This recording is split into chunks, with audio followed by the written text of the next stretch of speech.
Donc, vas-y avec tes incongruités.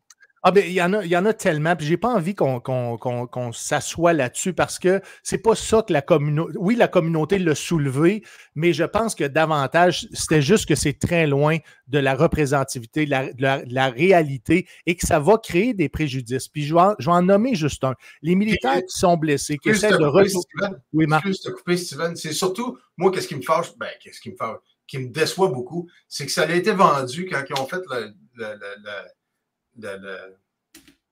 le point de presse, c'est que le gros point, c'était on veut représenter l'armée, on veut faire honneur à nos vétérans et à nos personnes qui sont dans l'armée, puis on veut que ça soit réaliste. Il y a quelqu'un caché dans la panne, là. OK. François est revenu en studio. Bonjour, François.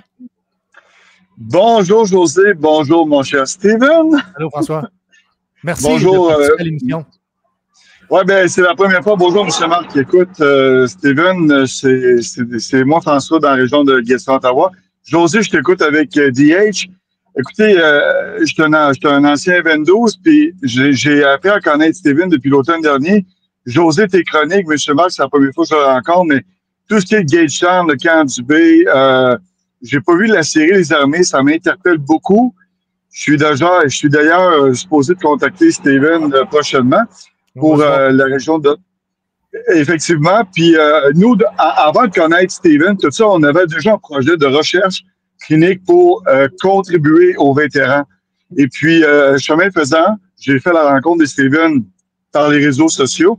José, je te suis, mais pour répondre à la réalité du casting, je suis d'accord avec Marc de voir les défauts. C'est important d'être à l'écoute du casting, mais à l'écoute aussi de la réalité. Oui, et on est loin de la réalité.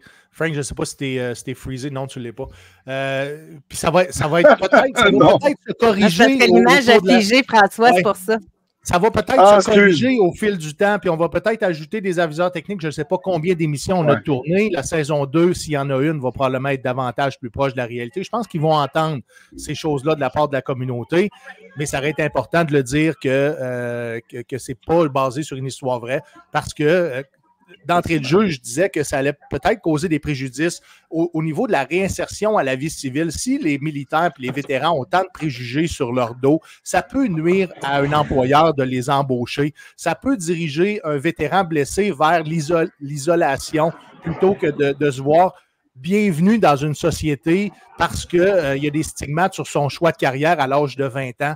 Ça va aussi peut-être politiquement donner de la difficulté au gouvernement pour avoir des budgets au niveau de la défense, d'acheter des nouveaux équipements parce qu'il y a un cynisme qui s'installe dans la population. Puis là, on est au début de la série. Il va avoir probablement un portrait sur les agressions sexuelles. Ça va faire mal.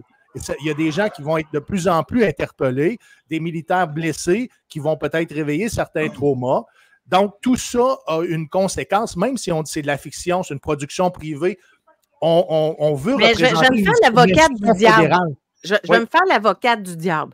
Tu sais, moi, à partir du moment qu'il y a une série où on parle du militaire, etc., les personnes qui ont été blessées, ben, je pense que c'est leur devoir à ces personnes-là aussi de ne pas ouvrir la télé quand l'émission passe. Parce que sinon, il n'y aura jamais de film à nulle part, là. Tu sais, que ce soit les séries télé, que ce soit les films qui traitent du militaire, il y en a qui sont rough, là, quand tu les regardes, etc. Fait que ça, c'est pas la responsabilité de TVA, je pense. Non, ça aurait été une considération. Juste une considération envers nos hommes et nos femmes qui ont fait ce sacrifice-là d'aller se battre pour nous.